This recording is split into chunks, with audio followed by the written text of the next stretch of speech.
அன்பு நண்பர்கள் அனைவருக்கும் வணக்கம். இன்றைக்கி நம்மளுடைய காணொலி பதிவில் ஒரு வடகிழக்கு தெரு அமைப்புள்ள ஒரு பிளாட்டை சூஸ் பண்ணி அதில் நம்ம எப்படி ஒரு பில்டிங்கை அமைக்கலாம் அப்படிங்கிற பற்றி தான் பேச போகிறோம். இந்த இடத்துல நம்ம டிகிரி எப்படி அதில் அப்ளை பண்ணி அதற்கு ஏற்றவாறு நம்ம இதில் பிளான் பண்ணியிருக்கிறோம். இதில் நம்ம சரௌண்டிங் சப்ஜெக்டையும் அப்ளை பண்ணியிருக்கிறோம், டிகிரியும் அதில் அப்ளை பண்ணி என்ன மாதிரி அந்த இடத்துல பிளான் பண்ண போகிறோம் அப்படிங்கிறதுக்கான ஒரு ஓரல் வியூ இதில் நான் கொடுத்துருக்கேன் உங்களுக்கு. அந்த வகையில் பார்க்கும்போது இது ரைட் சைடு 10 டிகிரி திரும்பி இருக்குது. வடக்கு பக்கம் 40, தெற்கு பக்கம் 40, கிழக்கு மற்றும் மேற்கு பக்கம் 30 அடி. இப்போ இந்த இடத்துல தான் நம்ம ஃப்ளாட்டை சூஸ் பண்ணியிருக்கிறோம். அப்போ அப்படிங்கும்போது அந்த இடத்துல மேற்கு பக்கம் தெற்கு பக்கம் 3 அடி செட்பேக் கொடுத்து நம்ம சரௌண்டிங் மாதிரி க்ரியேட் பண்ணியிருக்கிறோம்.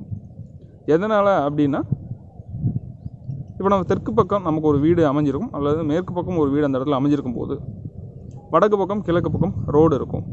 இப்போ தெற்கு பக்கத்தில் அவங்க வீட்டுக்குள்ளே காம்பவுண்ட் வாலுக்குள்ளே போடக்கூடிய அந்த செப்டி டேங்க் அவங்க வடமேற்கில் போடலாம் அல்லது வடகிழக்கில் போடலாம். அது போக பார்த்திங்கன்னா அந்த தெற்கு பகுதி இருக்கக்கூடிய வீட்டில் வடகிழக்கில் போர் கூட அமைச்சிருப்பாங்க அல்லது தனித்தொட்டி அந்த இடத்துல போட்டிருப்பாங்க.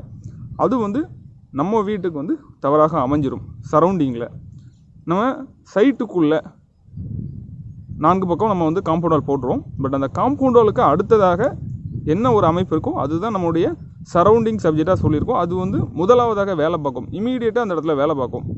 இதை நீங்கள் எங்கே அப்படி செக் பண்ணி பார்க்கலாம் அப்படின்னா, இப்போ நம்ம ஒரு வீடு கட்டியிருக்கிறோம் அப்படிங்கும்போது நம்ம வீட்டுக்கு வடமேற்குலையோ அல்லது வடகிழக்கிலையோ திடீர்னு யாராவது ஒருத்தங்க ஒரு மண் அந்த இடத்துல பக்கத்தில் ஒர்க் பண்ணும்போது, அவங்க வீட்டில் ஒர்க் பண்ணும்போது நமக்கு வடகிழக்கில் ஒரு மண்ணை கொட்டி வச்சுறாங்க, ஒரு பெரிய ஒரு பாரத்தை உருவாக்கிறாங்க வடகிழக்கில் அப்படின்னா இமீடியட்டாக அது நீங்கள் உடனடியாக நீங்கள் செக் பண்ணலாம். அந்த மாற்றங்கள் உங்களுக்குள்ளே இயற்கையாகவே அது ரீதியான மாற்றங்கள் உங்கள் உடல்லையும் தெரியும், பொருளாதார ரீதியாக அந்த இடத்துல நீங்கள் உணர்வை பார்க்கலாம் நண்பர்களே. இதை நீங்கள் சரௌண்டிங்கை இமீடியட்டாக அந்த இடத்துல வேலை பார்க்கணும்னு பேசியிருக்கிறோம். இப்போ வாஸ்துவில் சரௌண்டிங், சைட்டு, பில்டிங் 3 வகையாக பார்க்கணும். அந்த வகையில் இந்த இடத்துல நம்ம சரௌண்டிங்கை தான் இந்த மாதிரி நம்ம பிளான் பண்ணியிருக்கிறோம். அப்போ உள்ளுக்குள்ளே செட்பேக்கை நம்ம சரௌண்டிங்காக மாற்றி தெற்கு பக்கம் மேற்கு பக்கம் 3 அடி கொடுத்துருக்குறோம். அதை நம்ம சரௌண்டிங்காக மாற்றிருக்கோம். அப்போ இதில் பார்க்கும்போதே உங்களுக்கு தெரியும். அடுத்ததாக நம்ம இதில் பில்டிங் நம்ம எப்படி ரெடி பண்ணியிருப்போம் அப்படின்னா 22க்கு 30 அப்படிங்கிற மாதிரி பில்டிங் இந்த இடத்துல எடுத்திருப்போம். வடக்கு பக்கம் 5 அடி கொடுத்துருப்போம், கிழக்கு பக்கம் 7 அடி அப்படிங்கிற மாதிரி பிளான் பண்ணி கொடுத்துருப்போம். பொதுவாக நம்ம இந்த இடத்துல எதனால 7 அடி கொடுத்துருக்குறோம் அப்படிங்கும்போது பார்த்திங்கன்னா, வடக்கு ட்ரூ நார்த்தாக இல்லாமல் ரைட் சைடு 10 டிகிரி திரும்பி இருக்கிறதால டோட்டலாக எல்லாமே மாறும். அப்போ வடக்கானது வலது பக்கம் மாறும்போது அதுக்கேற்ற மாதிரி நம்ம இதில் கிராஃபில் பிளான் பண்ணி அப்ளை பண்ணி வடமேற்கும் அது மாதிரி திரும்பவும் உங்களுக்கு தென்கிழக்கு பார்த்திங்கன்னா பக்கத்து வீட்டோட அந்த எட்ஜுக்கு போயிடும் பார்த்திங்கன்னா சரௌண்டிங்கில். இப்போ சரௌண்டிங் தான் டோட்டலாக முக்கியமாக பார்க்கணும்னு சொல்லியிருக்கிறோம். இப்போ ஒரு இடம் வாங்க போகிறோம் அப்படின்னா சரௌண்டிங்கை செக் பண்ணி அந்த இடத்துல லெவலையும் பார்க்கணும், வெட்டவெளி எப்படி அமைஞ்சிருக்கு, வடகிழக்கு வடமேற்கு தென்கிழக்கு தென்மேற்கு இப்படிங்கிற மாதிரியான ஒரு பார்வையில் பார்த்து அது எப்படி அந்த இடத்துல பொருந்தி போகுது, இந்த ரூல் படி எப்படி பொருந்தி போகுதுங்கிறத பற்றி அந்த இடத்துல நம்ம முக்கியமாக அந்த இடத்துல அதை கவனித்து அந்த இடத்த நம்ம தேர்வு பண்ணணும்னு சொல்லியிருக்கிறோம். அப்படி நம்ம இந்த இடத்துல பார்க்கும்போது கிழக்கு பக்கம் 7 அடி கொடுத்துருக்கோம், வடக்கு பக்கம் 5 அடி கொடுத்துருக்கோம்.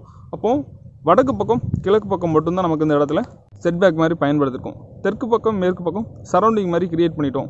இது மாதிரியான ஒரு அமைப்பை நம்ம பயன்படுத்தும் போது நமக்கு தென்மேற்கு அமைப்பிலேயே ஒரு கிணறு போன்ற ஒரு அமைப்புகள் இருந்தால் கூட தெற்கு பகுதியோ மேற்கு பகுதியோ தென்மேற்கு பகுதியோ வீட்டுக்கு வெளியில் சைட்டுக்கு வெளியில் அந்த இடத்துல பள்ளம் போன்ற அமைப்பு வரும்போது இந்த மாதிரி நீங்கள் சரௌண்டிங்கை கிரியேட் பண்ணிவிட்டு நீங்கள் ஸ்ட்ராங்காக அந்த இடத்துல நீங்கள் உருவாக்கிட்டீங்க அப்படின்னா அந்த பள்ளம் போன்ற அமைப்பு உங்களை எந்த வகையிலையும் பாதிப்பை கொடுக்காது. இது உடனடியாக நீங்கள் உணர்வுபூர்வமாக இதை நீங்கள் உணர்ந்து பார்க்கலாம். அந்த அமைப்பை நீங்கள் சரி பண்ணும்போது நிச்சயமாக அந்த சரௌண்டிங்கை இமீடியட்டாக உங்களுக்கு ரிசல்ட்டை கொடுக்கும். அதற்கடுத்து பார்த்தீங்கன்னா வீட்டுக்குள்ளே அந்த இடத்துல படிக்கட்டு பிளான் பண்ணியிருக்கோம். அந்த 22க்கு 30 அப்படிங்கிற மாதிரி பில்டிங்கை மொத்த இதில் நம்ம பார்த்திங்கன்னா சவுத் வெஸ்ட்டில் அதில் நம்ம பில்டிங்கை அலோகேட் பண்ணியிருக்கோம். அந்த இடத்துல நார்த்தும் ஈஸ்ட்டும் ஃப்ரீயாக இருக்கிற மாதிரி பிளான் பண்ணியிருக்கோம். அப்போ நீங்கள் இந்த இடத்துல பார்க்கும்போது செட்பேக்கில் நார்த் வெஸ்ட்டையும் நார்த் ஈஸ்ட்டையும் கம்பேர் பண்ணும்போது நார்த் வெஸ்ட்டை விட நார்த் ஈஸ்ட்டில் உங்களுக்கு செட்பேக் அதிகமாக இருக்கும். உள்ளுக்குள்ளே பார்க்கும்போது இந்த இடத்துல 5 அடி இருக்கும். இந்த நார்த் ஈஸ்ட் ஈஸ்ட் பக்கம் திரும்புறதால இந்த இடத்துல பார்த்திங்கன்னா உங்களுக்கு நார்த் ஈஸ்ட் அதிகமாகவே இருக்கும் பார்த்திங்கன்னா. அப்போது நார்த் வெஸ்ட்டையும் சவுத் ஈஸ்ட்டையும் பார்க்கணும் இந்த இடத்துல. அப்போ சவுத் வெஸ்ட்டையும் நார்த் ஈஸ்ட்டையும் சவுத் ஈஸ்ட்டையும் கனெக்ட் பண்ணும்போது சவுத் ஈஸ்ட் நம்ம சரௌண்டிங்காக மாற்றிடும். கொஞ்சம் பகுதி மட்டும்தான் நமக்குள்ளே செட்பேக்குள்ளே கிடைக்கும். அப்படி பார்க்கும்போது நார்த் வெஸ்ட்டும் உச்சமாக தான் இந்த இடத்துல இருக்கும் பார்த்தீங்கன்னா, உச்ச பலனை கொடுக்கும். அப்போ சவுத் ஈஸ்ட்டையும் சவுத் வெஸ்ட்டையும் பார்க்கும்போது சவுத் வெஸ்ட்டை நம்ம சரௌண்டிங்காக மாற்றிட்டோம். சவுத் ஈஸ்ட்டோட செட்பேக் கொஞ்சம் மட்டும் தான் நமக்குள்ள காம்பவுண்ட் வாலுக்குள்ளே இருக்கும் பார்த்தீங்கன்னா செட்பேக்காக வந்து அது வந்து உச்ச பலனை கொடுக்கக்கூடியதாக இருக்கும். அப்போ இந்த இடத்துல நம்ம வந்து உள்ளுக்குள்ளே செட்பேக்கையும் சரி பண்ணிட்டோம், வெளியில் சரௌண்டிங்கையும் சரி பண்ணிட்டோம். இந்த இடத்துல நம்ம லெவலையும் இந்த இடத்துல பொறுத்து north east north west south east south west இந்த மாதிரி நம்ம லெவலையும் கொடுத்து அந்த இடத்துல பிளான் பண்ணிட்டா சூப்பராக இருக்கும் நண்பர்களே. அதே ஒரு பில்டிங்கை நம்ம வந்து பிளான் பண்ண போகிறோன்னா இது மாதிரியான தகவல்களை கவனத்தில் வச்சுக்கிட்டு நம்ம அந்த இடத்துல பிளான் பண்ணும்போது எல்லாமே சூப்பராக இருக்கும். ஆகவே நம்ம இந்த வாஸ்து ரீதியாக பேசின இந்த தகவல் இன்றைக்கி உங்களுக்கு ரொம்ப பயனுள்ளதாக அமைஞ்சிருக்கும் நண்பர்களே. மற்றும் ஒரு புதுமையான தகவல்களை உங்களை அடுத்த காணொலியில் சந்திக்கிறேன். அதுவரை உங்களிடமிருந்து விடைபெறுவது உங்களுடைய வாழ்வியல் வல்லுநர்.